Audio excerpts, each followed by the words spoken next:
and talk about the price of the story and the size of the problem in investment grade right now?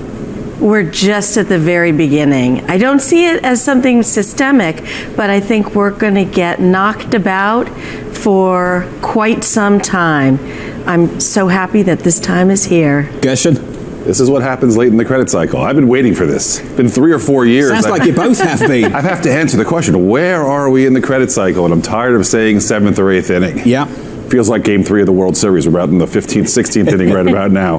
But I think I agree with Kathleen. It's going to be idiosyncratic. GE has some very specific things relevant. We have the wildfires in California that's impacting things. But that's what you have late in the cycle. You start to have companies, specific companies or industries that have problem with the high amounts of leverage they have. James Athey, do you take the same argument? Yeah, I mean, to some degree, I'd also throw a few more macro factors into there. I think what's happened is a confluence of things, but the biggest factor for me has been, this change from the quantitative easing period to quantitative tightening, and the impact that has on liquidity, on investor psychology. To be honest, you have to choose between asset classes in a way that you didn't have to previously, and I think having gone from a place of almost zero sensitivity to incoming information because the rising tide was floating all boats, you're now potentially in a period of heightened sensitivity because investor psychology has been shocked. So I agree with the guys. I think this is going to be a market that gets knocked around for a period of time. We're going to see these idiosyncratic bombs go off, but I think underneath it all there is definitely a common macro factor which is helping to drive this price. Well, let's talk about one of those idiosyncratic bombs and take a look at what's been happening with GE. I can put a chart up for you and have a look at the triple B curve and where GE is currently trading. And Gershon, I think this is really interesting because a lot of people are talking about this situation in triple Bs that essentially you wait for the credit rating agency to downgrade the company and then respond. The market's already kind of doing it with General Electric. History has shown time and time again that even though you have triple B spreads widen before the downgrade, after the downgrade, you still get more sell-off because there's this vacuum. Most investment grade sellers are forced to sell by their client guidelines, and it takes high yield investors some time to get up to speed on the credits. The investment grade and high yield markets are separated somewhat. So that just creates a vacuum, and history has shown that time and time again, they underperform, but then they're a huge buying opportunity. Kathleen? They are an opportunity as long as you get the story straight, and GE has a lot of problems. So it's basically about what's the future of the company, and are they going to have to give up good assets in order to meet short-term needs? What's the long-term story? Just to be clear, I wasn't referring to GE nor predicting they were going to get downgraded. I was talking generically about things I'm with you. Downgraded. I'm with you. I'm following. We'll keep you out of trouble, Gershon. Don't worry. General Electric up on the screen. I mean, you talk about the problems that this company has got. We kind of knew about them a month ago, 2 months ago. Why does this keep happening? Why does the market suddenly wake up without much of a catalyst, kind of out of nowhere? Well, I do think the investor psychology is important. Something happened in October. The major indices, fixed income indices, the Gov Credit and the Ag, have now gone negative, about negative 2.5%. High yield is hanging on by a thread. Negative returns doesn't sound like traditional fixed income. It's supposed to be safe. You're supposed to earn your coupon and maybe get some upside. It's not happening. James Athey, it's been really interesting. Slowly, nothing happens. Then quickly, all at once, you start pricing in doom into a credit like General Electric. What do you make of that, James? Just a microcosm for bigger problems elsewhere? Is the market an efficient discounting mechanism? Because if you look at GE, if you look at the likes of Toys R Us over the last 24 months, I would say at the moment, no.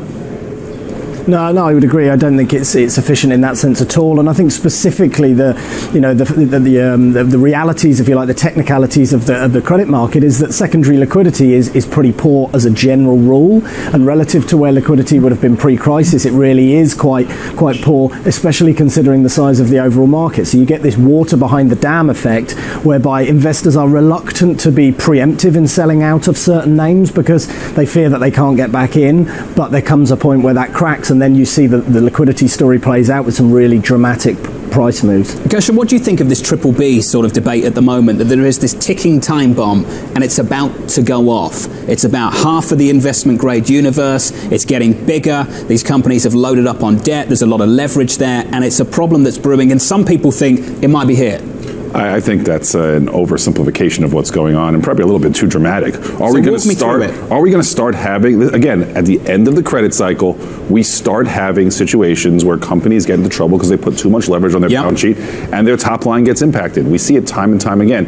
Is it very systemic? And that's why I think you shouldn't be fooled by what appears to be a rather tight spread between triple Bs and double Bs to say that triple Bs are cheap. That doesn't necessarily mean we have this huge problem. I would like to just add on to one thing that Kathleen said a moment ago. It's true, bonds don't have negative returns very often, but let's keep things in perspective. The S&P is still off about 7% from its highs.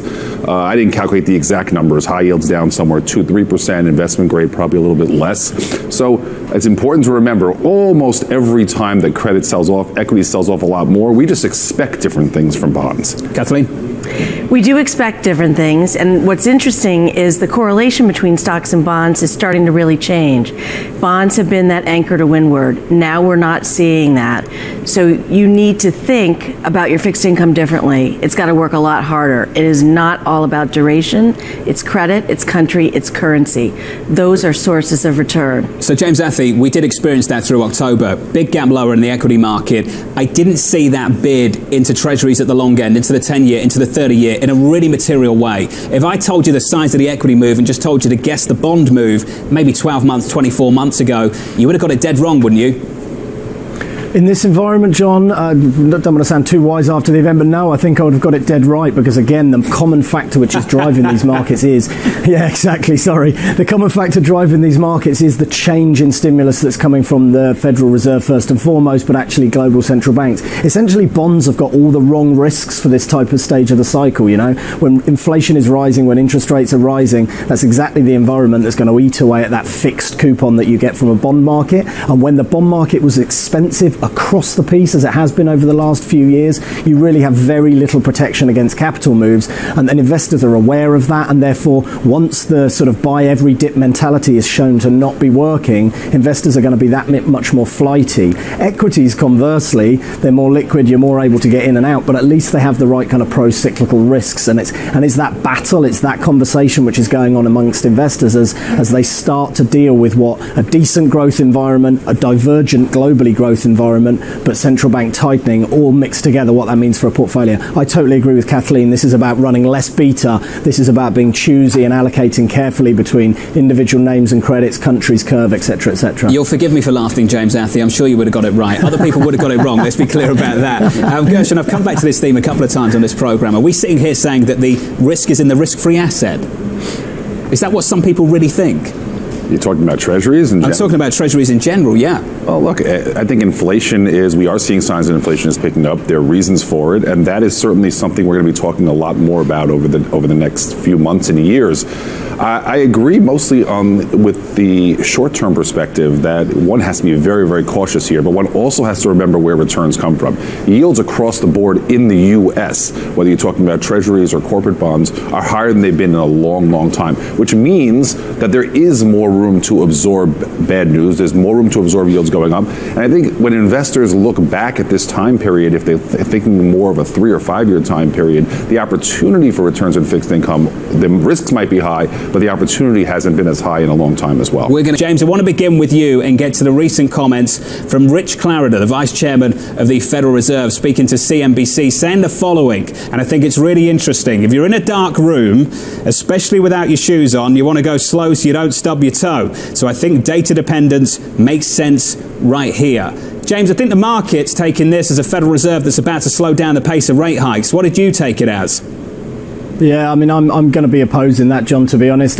First and foremost, obviously, we're talking about a broader committee than just one single member. Obviously, Richard Clarida does take up an important position within the overall Federal Reserve system here, but I'm certainly still looking towards Jerome Powell for my signal, and I have a different interpretation to that of the market from his recent speech, where, of course, he mentioned the fact that there are global headwinds, but I think he's been very clear since day one of his time as the chairman of the Federal Reserve here, which is to say say that he is not going to be buffeted around by these short-term gyrations. He sees risks in either side. Of course, from an economic perspective, there are risks of going too fast, and you possibly would know about those risks a little sooner than the other risk. And the other risk is the one that concerns me more, given where we've been for the last 10 to 12 years, and that is to say, you go too slowly, you allow imbalances and bubbles to build up, and that creates a problem that you don't see coming until it smacks you in the face. So I think Jerome Powell's on the right path here. I think the Federal Reserve is going to be hiking rates while ever the economic picture, broadly speaking, supports that. And when you've got low unemployment at or through NAIRU, you've got inflation at or above target,